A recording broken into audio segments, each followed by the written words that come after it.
मैं doctor Bhavani Shankar Sharma, BS Sharma, जो यहाँ महात्मा गांधी हॉस्पिटल में 2 साल से न्यूरो सर्जरी का प्रोफेसर और विभाग अध्यक्ष एवं डायरेक्टर न्यूरो साइंसेस के पद पर कार्यरत हूँ।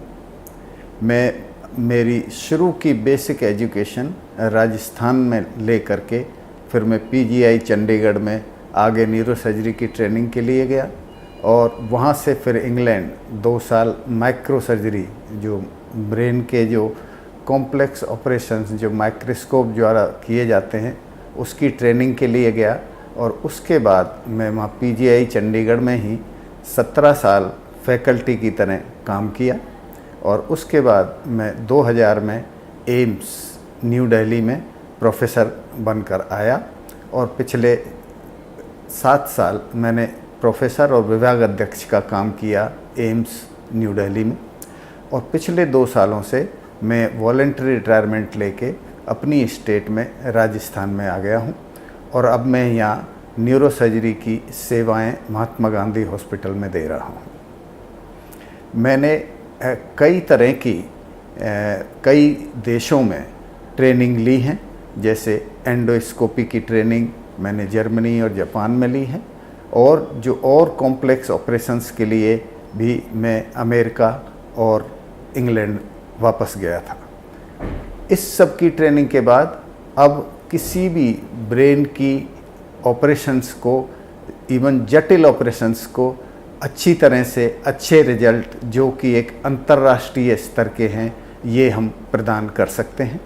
और महात्मा गांधी हॉस्पिटल में अभी वो सभी सुविधाएं हैं, वो आधुनिक उपकरण हैं जिनसे ब्रेन और स्पाइनल कॉर्ड और नर्व्स की सर्जरी की जा सकती है और कॉम्प्लेक्स ऑपरेशंस किए जा सकते हैं। छोटे चीरे से ऑपरेशंस किए जा सकते हैं, जिसमें हम दूरबीन से पूरा ट्यूमर एक बहुत ही छोटे इंसिजन से निकाल देते हैं।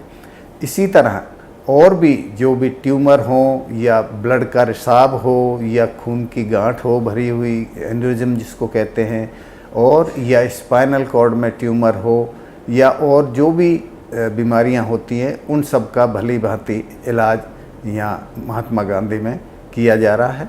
और आज के इस संदर्भ में मैं कुछ ब्रेन ट्यूमर्स के बारे में ये बताना चाहूँगा कि हमारी जनरल पब्लिक को ब्रेन ट्यूमर्स के बारे में अवेयर होना बहुत ही आवश्यक है। ब्रेन ट्यूमर ब्रेन में या तो ब्रेन में ही पैदा होते हैं और या किसी भी शरीर के हिस्से में होते हैं और फिर वो ब्रेन में आ जाते हैं, तो जिनको सेकेंडरी या मेटास्टेसिस कहते हैं। जो ब्रेन में प्राइमरीली जो ट्यूमर होते हैं वो कई प्रकार के होते हैं। उसमें कुछ ऐसी होते हैं जो बेनाइन होते हैं, जिनको रसौली कहते हैं, और कुछ ऐसे होते हैं जो मैलिग्नेंट होते हैं और जो कैंसर के होते हैं। बेनाइन ट्यूमर्स या मैलिग्नेंट ट्यूमर्स को जल्दी ही पता करना, उनको जल्दी ही डायग्नोसिस होना बहुत ही आवश्यक है। और ब्रेन ट्यूमर भी अब अगर जल्दी की स्थिति में पता लग जाए तो उसका पूरा उपचार हो सकता है। ब्रेन ट्यूमर की सिम्टम्स ऐसे होते हैं जिनको मनुष्य खुद अपने आप पहचान सकता है। जैसे कोई सिर दर्द है, वो अगर सिर दर्द लगातार है और कई दिनों से है या महीनों से है और वो हो ही रहा है, लगातार हो रहा है, और उसके साथ उल्टी होती है, सुबह उठते ही अगर उल्टी होती है और सिर दर्द होती है, तो ये इस तरह का सिर दर्द है जिसकी आगे जांच होनी चाहिए और जिससे जांच में ये पता लगे कि इसका कारण क्या है। इसी तरह अगर किसी जवान या एडल्ट को ज़िंदगी में पहली बार दौरा आए तो उसको ज़रूर न्यूरोसर्जन को दिखाना चाहिए, उसको ट्यूमर हो सकता है।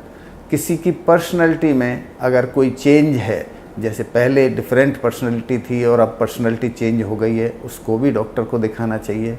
इसी तरह यूरिन का कंट्रोल है नहीं है और याददाश्त कम हो रही है या बोलने में कोई मुश्किल हो रही है या किसी हाथ पैर की कमजोरी है या चलने में शराबी की तरह चलता है, एक तरफ इधर उधर गिरता है, तो ये सारे ऐसे लक्षण हैं जिनसे कि ब्रेन ट्यूमर को जल्दी पता किया जा सकता है। और ऐसे लक्षणों में होने में आजकल सीटी स्कैन या एमआरआई कर सकते हैं, जैसे लेडीज़ में और जेंट्स में भी। जैसे जो पिट्यूटरी ग्लैंड होती है उसका ट्यूमर काफ़ी कॉमन होता है, उससे आँख की रोशनी का कम होने का सिम्टम होता है। जैसे आँख की रोशनी में जो एक बंदा पूरी रोशनी पूरे फील्ड में देख सकता है, वो पिट्यूटरी ट्यूमर होने से उसके बाहर की तरफ उसको एरिया में दिखाई नहीं देता है।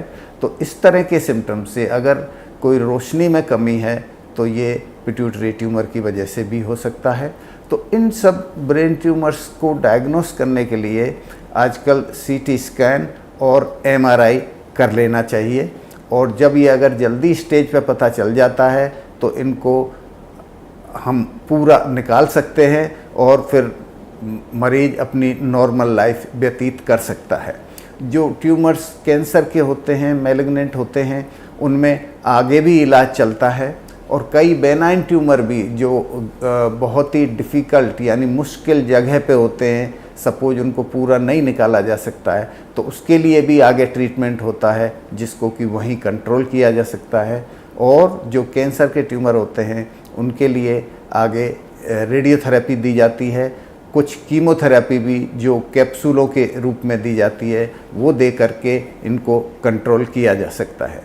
इसलिए हर किसी को, किसी भी अपने रिश्तेदार को, अपने मित्र को या पड़ोसी को, किसी को भी इस तरह के सिम्टम्स हों तो ये सलाह देनी चाहिए कि वो ज़रूर एक बार न्यूरोसर्जन को जाकर दिखाएं। तो यहाँ डॉक्टर एग्जामिन करके और या पूरे इन्वेस्टिगेट करके इन ट्यूमर को अगर जल्दी पता लग जाता है तो उसका जल्दी ही इलाज करके उसको ठीक किया जा सकता है। इस वीडियो की और डिटेल जानकारी के लिए अगर आपको कोई आपका प्रश्न है या और कोई आप इन्फॉर्मेशन चाहते हैं तो आप या तो कमेंट बॉक्स में कमेंट कर सकते हैं या महात्मा गांधी अस्पताल में आकर के मिल सकते हैं। तो आपके सारे प्रश्नों का पूरी तरह से भली भांति जवाब दिया जाएगा। और बहुत बहुत धन्यवाद।